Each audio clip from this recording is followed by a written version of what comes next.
खूप लोकांचं म्हणणं आहे की मी बांगड्या घालत नाही, तर माझ्याकडे बांगड्या आहेत, पण मी घालत नाही. कधीतरी घालते, कारण कधी-कधी माझी घाई गडबड असते स्वयंपाकाची वगैरे. खूपदा असं झालंय की माझ्याकडून बांगडे फुटले आणि स्वयंपाक मला फेकावा लागलाय. तर हल्ली बांगड्या खूपच पातळ मिळतात पुण्यात असं मला तरी वाटतं.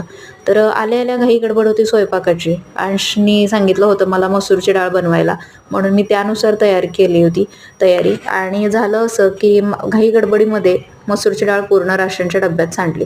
त्याच्यामुळं मग मला तुरीची डाळ बनवायला लागली.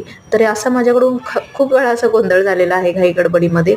तर काही नाही, मसूरच्या डाळीसाठीच बनवलेली फोडणी तुरीच्या डाळीला घातली, म्हणजे कांदा, टोमॅटो, लसूण, जिरे, मोहरी, घाटी मसाला, हळद एवढं घातलं आणि मस्त तुरीची डाळ टाकली आणि वाफेवर शिजायला दिली. अशी वाफेवर शिजलेली डाळ खरंच चवीला खूप भारी लागते.